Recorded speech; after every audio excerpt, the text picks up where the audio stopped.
ప్రజల ఆందోళనను రాజకీయ పార్టీల అభ్యంతరాలను ఏపీ ముఖ్యమంత్రి నారా చంద్రబాబు నాయుడు లెక్క చేయలేదు. అనుకున్నంత పని చేసేశారు. ఆంధ్రప్రదేశ్లో మెడికల్ కాలేజీల ప్రైవేటీకరణకు టెండర్ నోటిఫికేషన్ ఇవాళ జారీ అయింది. తొలి విడత 4 మెడికల్ కాలేజీలను పీపీపీలో అప్పగించేందుకు టెండర్ నోటిఫికేషన్ జారీ చేసింది ప్రభుత్వం. ఆదోని, మార్కాపురం, మదనపల్లె, పులివెందుల కాలేజీలను అప్పగించేందుకు రంగం సిద్ధం చేసింది. మెడికల్ కాలేజీలు 625 పథకాల సూపర్ స్పెషాలిటీ ఆసుపత్రులు పీపీపీకి టెండర్ ప్రకటన ఏపీ ఎంఎస్ఐడిసి రిలీజ్ చేసింది. చంద్రబాబు నాయుడు పాలనలో ప్రజా ఆస్తుల ప్రైవేటీకరణ, ముఖ్యంగా మెడికల్ కాలేజీలు, ఆసుపత్రులు, అలానే వైద్య విద్యపై తీసుకున్న నిర్ణయాలపై తీవ్ర విమర్శలు వెలువెత్తుతూ ఉన్నాయి. వైఎస్ఆర్సీపీ, ఎంఆర్పీఎస్, ఇతర సామాజిక సంఘాలు ఈ నిర్ణయాన్ని తీవ్రంగా కూడా వ్యతిరేకిస్తున్నాయి. ఇటు ప్రజల్లో కూడా ఈ నిర్ణయంపై ఆగ్రహావేశాలు వ్యక్తమవుతున్నాయి. సీఎంగా ఇన్నేళ్ల తన పాలనలో ఒక్క మెడికల్ కాలేజీ కూడా కట్టని చంద్రబాబు పేదలు, మధ్యతరగతి ప్రజలకు సూపర్ స్పెషాలిటీ వైద్యం ఉచితంగా అందాలి అనే లక్ష్యంతో తాము నిర్మించిన కాలేజీలను ప్రైవేటు చేతుల్లో పెడుతున్నారంటూ వైఎస్ఆర్సీపీ అధినేత మాజీ సీఎం వైఎస్ జగన్మోహన్ రెడ్డి ఆగ్రహం వ్యక్తం చేశారు. ఈ క్రమంలో రేపు తాము అధికారంలోకి వచ్చాక టెండర్లు రద్దు చేసి తీరుతామని జగన్ ఇప్పటికే హెచ్చరించారు. సో ఏపీలో పీపీపీ విధానం ముదురుతుందంటే వివాదం ముదురుతుందనే చూడాలి. ఎందుకంటే ఒక పక్కేమో జగన్మోహన్ రెడ్డి తాము అధికారంలోకి వచ్చిన తర్వాత ఎవరైనా ఈ టెండర్లు కనుక చేజిక్కించుకుంటే డెఫినెట్గా కూడా వాటిని మేము రద్దు చేసి తీరుతాం, అందుకని ఈ టెండర్లకు ఎవరు కూడా వెళ్ళొద్దు, ఈ టెండర్లో పాల్గొనొద్దు అని చెప్పి కూడా జగన్మోహన్ రెడ్డి చెప్పడం జరిగింది. అయితే ఆ తర్వాత అనంతపురంలో జరిగిన సభలో కూడా దీనికి సంబంధించి ఈ పీపీపీ విధానానికి సంబంధించి కూడా సీఎం చంద్రబాబు నాయుడు మాట్లాడారు. ఇది కేవలం అంటే దీనివల్ల లాభాలే ఉంటాయి, ఎందుకంటే కేవలం ఇప్పుడు అక్కడ మేనేజ్మెంట్ మాత్రమే ప్రైవేట్ విధానాలతో జరుగుతుంది, ప్రైవేట్ వాళ్ళు ఉంటారు అక్కడ చూసుకుని, దీనివల్ల ఇంకా కూడా అడిషనల్గా బెనిఫిట్స్ యాడ్ అవుతాయి. ఆ స్థలం కానీ ఆ మెడికల్ కాలేజీ కానీ అది ప్రభుత్వం అండర్లోనే ఉంటుంది అని చెప్పి కూడా చెప్పడము జరిగింది. అయితే ఇప్పుడు దీని మీద ఈ పీపీపీ విధానాన్ని వైఎస్ఆర్సీపీ మొదటి నుంచి కూడా జగన్మోహన్ రెడ్డి వ్యతిరేకిస్తూనే వస్తున్నారు. దీనివల్ల ఒకవేళ కనుక ఈ టెండర్లో ఎవరు పాల్గొనొద్దు, ఒకవేళ టెండర్లో ఎవరైనా పాల్గొన్నప్పటికీ కూడా డెఫినెట్గా దాన్ని మేము క్యాన్సిల్ చేస్తాము, అధికారంలోకి వచ్చాక ఎవరు కూడా టెండర్లో ముందుగానే మేము హెచ్చరిస్తున్నాము, దీని మీద పోరాటానికి మిగిలిన పార్టీలందరూ కూడా కలిసి రావాలి అంటూ కూడా జగన్మోహన్ రెడ్డి చెప్పడం అయితే జరిగింది. ఇప్పుడు ప్రజల ఆందోళనను, రాజకీయ పార్టీల అభ్యంతరాలను కూడా ఏపీ సీఎం చంద్రబాబు నాయుడు లెక్క చేయలేదు. ఆయన అనుకున్న విధంగానే పీపీపీ విధానాలను అమలు చేసేందుకే టెండర్లకు నోటిఫికేషన్ ఇచ్చారు. దీనికి గాను ఆంధ్రప్రదేశ్లో మెడికల్ కాలేజీల ప్రైవేటీకరణకు ఇప్పుడు టెండర్కి నోటిఫికేషన్ ఇవాళ జారీ అయింది. తొలి విడత 4 మెడికల్ కాలేజీలను పీపీపీలో అప్పగించేందుకు ఈ టెండర్ నోటిఫికేషన్ అయితే జారీ చేసింది ప్రభుత్వం. ఈ 4 మెడికల్ కాలేజీలు వచ్చేసి ఒకటేమో ఆదోనిలో ఉంది, ఒకటి మార్కాపురంలో, ఒకటి మదనపల్లిలో, రెండోది పులివెందుల. ఈ 4 కాలేజీలను కూడా అప్పగించేందుకే రంగం సిద్ధం చేసింది. మరి ఈ టెండర్స్లో ఎవరెవరు పాల్గొంటారు, ఎవరు ఈ చేజిక్కించుకుంటారు, ఇప్పటికే కూడా ఈ టెండర్లో ఎవరు పాల్గొనొద్దని చెప్పి జగన్మోహన్ రెడ్డి ఒక వార్నింగే ఇచ్చారు.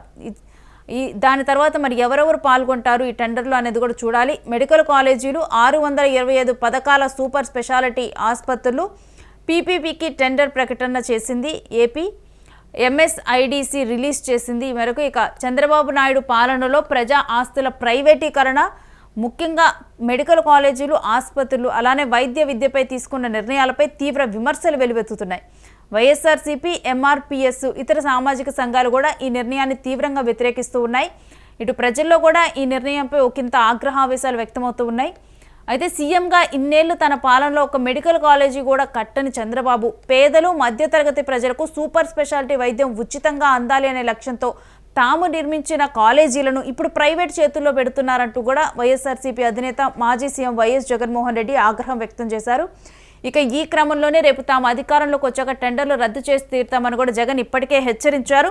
అయినప్పటికీ కూడా మరి ఈ టెండర్ విధానాన్ని కొనసాగించే విధంగా కూడా ఇప్పుడు నోటిఫికేషన్ జారీ అయింది 4 కాలేజీలను కూడా ప్రైవేటీకరణ చేసేందుకు. మరి దీని మీద ప్రతిపక్షం ఏమైనా స్టాండ్ తీసుకుంటుందా? మరి దీని మీద పోరాటానికి కూడా ఇతర పార్టీలు కూడా కలుపుకొని వెళ్తామని కూడా జగన్మోహన్ రెడ్డి చెప్పారు. మరి ఈ టెండర్లో నోటిఫికేషన్ జారీ అయింది. మరి ప్రతిపక్ష హోదాలో అంటే జగన్మోహన్ రెడ్డి మరి ఇప్పుడు దీని మీద ఏమైనా ఆయన స్పందిస్తారా, మరలా కూడా స్పందిస్తారా లేదా ఏంటి అనేది కూడా ఇప్పుడు ఉత్కంఠగా మారింది. ఒకవేళ కనుక మరి దీని మీద ఉద్యమిస్తారా, మరి పీపీపీ విధానానికి వ్యతిరేకంగా మా ప్రభుత్వ హయాంలో పేదలకు ఉచితంగా కూడా వైద్యం అందాలి అనే ఉద్దేశంతో మేము మెడికల్ కాలేజీలు తీసుకొని వచ్చామని చెప్పి జగన్మోహన్ రెడ్డి చెబుతున్నారు. మరి అలాంటిది ఇప్పుడు ఆ కాలేజీలను తీసుకొని వెళ్ళి ప్రైవేటు యాజమాన్యాల చేతుల్లో పెడుతున్నారంటూ కూడా దీని మీద తీవ్రంగా కూడా అభ్యంతరాలు లేవనెత్తుతున్నారు. మరి మరలా కూడా ప్రజల్లోకి వచ్చి ఏమైనా మాట్లాడతారా ఈ అంశం మీద జగన్మోహన్ రెడ్డి అనేది కూడా డెఫినెట్గా వేచి చూడాలి. మరి ఆయన అన్నట్లుగా టెండర్లకు ఎవరూ రావద్దు అని చెప్పారు. మరి ఎవరెవరు టెండర్లో పాల్గొంటారు? టెండర్లో పాల్గొన్న తర్వాత ఈ కాలేజీలను ప్రైవేటీకరణ చేసేందుకు ప్రభుత్వం ఆలోచిస్తుంది. మరి ఎవరు దక్కించుకుంటారు ఆ టెండర్? ఒకవేళ టెండర్ దక్కించుకున్న తర్వాత దీని మీద ఏమన్నా మరి ఉద్యమిస్తారా జగన్మోహన్ రెడ్డి? వైఎస్ఆర్సీపీ ఏమన్నా దీని మీద మాట్లాడుతుందా, ఉద్యమిస్తుందా అనేది కూడా డెఫినెట్గా కూడా చూడాలి. ఒకవైపు ఏమో టెండర్ నోటిఫికేషన్ అయితే జారీ అయిపోయింది. కాలేజ్ అది ఎంత చక్కగా ఉందో చూడండి. ఇటువంటి కాలేజీని 50 సీట్లు ఎన్ఎంసీ ఇమీడియట్లీ భర్తీ చేసుకోండి అని చెప్పి లెటర్ రాస్తే మాకు వద్దని చెప్పి చంద్రబాబు నాయుడు వెనక్కి పంపించినాడు. అసలు ఇలాంటి ముఖ్యమంత్రి దేశంలో ఇంకెక్కడైనా ఉంటాడా అని చెప్పి ఆలోచన చేయమని అడుగుతాను మిమ్మల్ని అందరినీ కూడా. ఇంకో లెటర్ కూడా చూడండి. పులివెందుల మెడికల్ కాలేజ్ మంజూరైన సీట్లు వద్దంటూ ఎన్ఎంసీకి చంద్రబాబు నాయుడు గారు రాసిన లేఖ.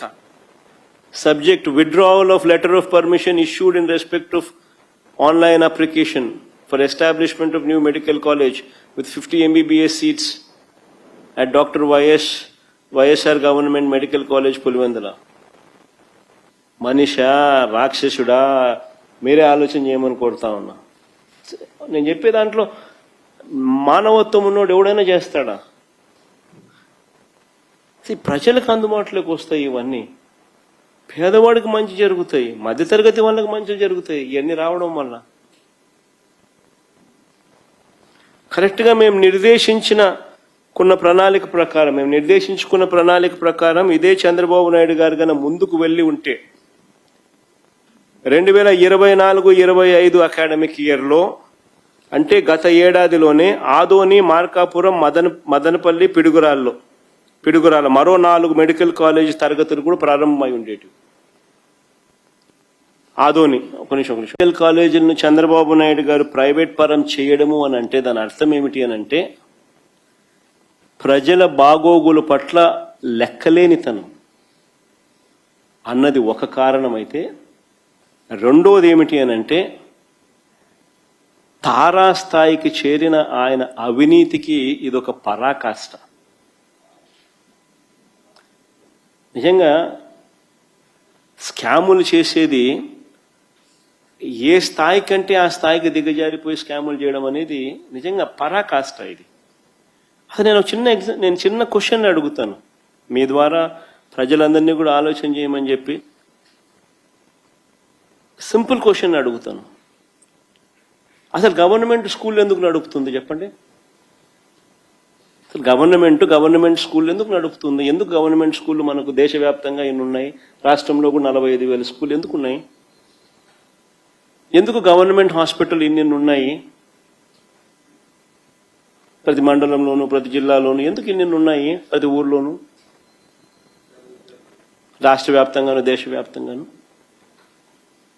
ఎందుకు బస్సు కూడా, ఆర్టీసీ బస్సులు కూడా ఎందుకు గవర్నమెంటే నడుపుతుంది చెప్పండి? ఆలోచన ఎప్పుడైనా చేసినారా? ఎందుకనంటే ఇవన్నీ గవర్నమెంట్ చేయకపోతే పేదవాడు, మధ్యతరగతి వాడు ప్రైవేట్ వాళ్లకు దోపిడీకి బలైపోతాడు. Just imagine a situation, government school లేకపోతే ప్రైవేట్ స్కూల్ ఛార్జ్ చేసే ఫీజులు ఎవడన్నా కట్టగలుగుతాడా? Just imagine a situation where government hospital లేకపోతే ప్రైవేట్ హాస్పిటల్స్, అనైతిక ప్రైవేట్ హాస్పిటల్స్ ఛార్జ్ చేసే రేట్లు తట్టుకోగలుగుతారా? గవర్నమెంట్ ఆర్టీసీ బస్సులు నడపకపోతే ప్రైవేట్ బస్సులు నడిస్తే అసలు సామాన్యుడు బస్సు ఎక్కాలంటే భయపడిపోయే పరిస్థితి రాదా?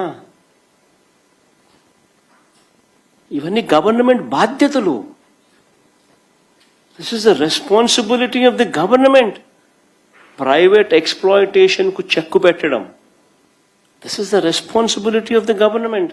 ముఖ్యంగా దోపిడీకి పరాకాష్ట ఏమిటి అని అంటే ఈ 17 మెడికల్ కాలేజీలను కూడా స్కాములు చేస్తూ అమ్మేయడం.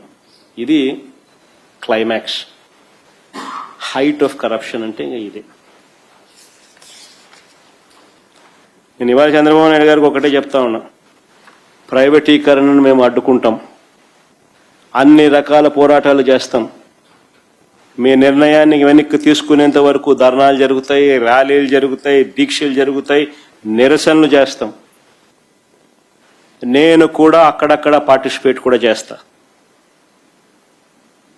అన్ని రకాలుగా దీన్ని అడ్డుకునే కార్యక్రమం, అడ్డుకునే ప్రయత్నం జరుగుతుంది.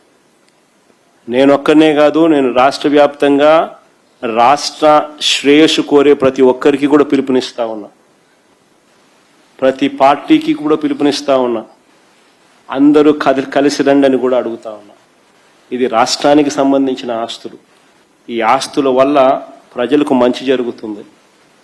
ఈ ఆస్తుల వల్ల ప్రజలకు జరిగే శాశ్వత మంచిని చంద్రబాబు నాయుడు తీసేసే ప్రయత్నం చేస్తా ఉన్నాడు.